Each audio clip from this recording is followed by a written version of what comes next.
Hi guys, welcome back to my YouTube channel. আজি আমি এঠাইলৈ ফুৰিবলৈ যাম। ক'ত যাম সেইটো মই ভিডিঅ লাষ্টত কৈ আছো। কোন ঠাইত আপোনালোকে ভিডিঅটো দেখিলে হয়তো গম পাব। আজি ভিডিঅটোৰ প্ৰথমতে কোন ঠাইত যাম নকওঁ।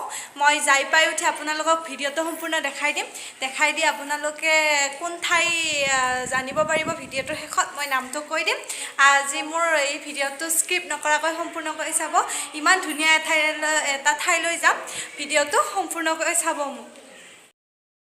আমি খোজকাঢ়ি আহি আছোঁ এতিয়া। আমি প্ৰথম ঘৰৰ পৰা ওলাই এইখিনি ভাত খোজকাঢ়ি আহিব লাগে গাড়ীলৈকে। আমি খোজকাঢ়ি আহি আছোঁ। এয়া মা ভিনদেউ গুণগুণ বাহঁতে ইয়াৰ পিছত আছে। আমি খোজকাঢ়ি আহি আছোঁ। আমি যাই পাম অলপ দেৰিকে। আহি আছোঁ। আপোনালোকে মোৰ ভিডিঅ'টো সম্পূৰ্ণকৈ চাই থাকিব। এয়া তিনিচুকীয়া জিপচি। আমি এতিয়া জিপচিত উঠি পেলাই যাম। সেই ঠাইলৈ জিপচিত উঠি যাম।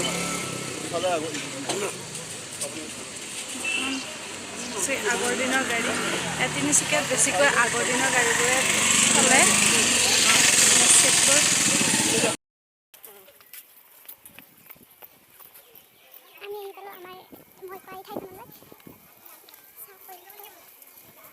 ইমান ধুনীয়া পৰিৱেশ।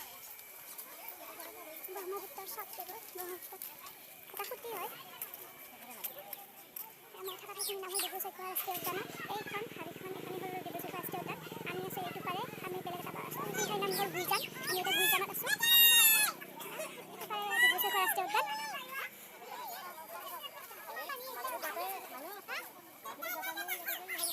এইটো কচুতলা শিৱ মন্দিৰ। সেইটো হনুমান। চাওক পৰিৱেশটো ইমান ধুনীয়া। ইয়াতে বেছি বাগানীয়া মানুহ, কাৰণ ইয়াতে বেছিভাগ বাগানে যথেষ্ট বাগান আছে ইয়াতে। আহিবচোন আপোনালোকে, চাই ধুনীয়া লাগে। ঠাইখনৰ নাম আকৌ এবাৰ কৈছোঁ গুইজান। গুইজান ঠাইখনৰ নাম ডিব্ৰু-চৈখোৱা বুলি কয়। এখন ডিব্ৰু-চৈখোৱা ৰাষ্ট্ৰীয় উদ্যান। নাৱেৰে যাব পাৰি, নাও জাহাজ ফেৰীলৈ যাব পাৰি। বেলেগ ৰাস্তা নাই, এনেকৈ নদী পাৰ হৈ ৰাষ্ট্ৰীয় উদ্যানলৈ যাব লাগিব।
ইয়াতে মানুহ এতিয়া অকণমান বেছি হৈ গৈছে। অহাৰ লগে লগে মানুহবোৰ আহি আছে। এয়া মা এইখিনি এয়া চাহ বাগিচা আমাৰ ফেমিলি।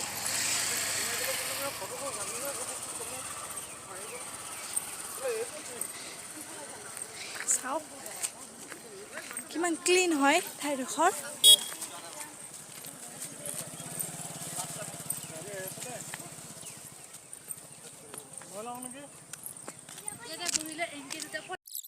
আমি তিনিচুকীয়াৰ পৰা ঘূৰি আহি এয়া সীমান্ত ৰেল জংচনৰ পাৰ্কত সোমাইছোঁ।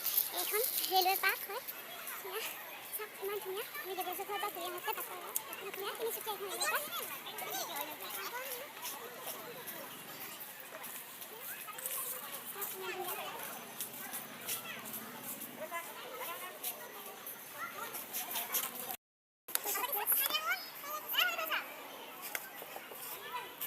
এইটো দমকল বনাই দিছে, কোনো কথা নাই। জয়মতী বুলি দিছে। এইটো ৰেলৰ ইঞ্জিনটো দেখা দিছে।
ওপৰৰ পৰা দৃশ্যটো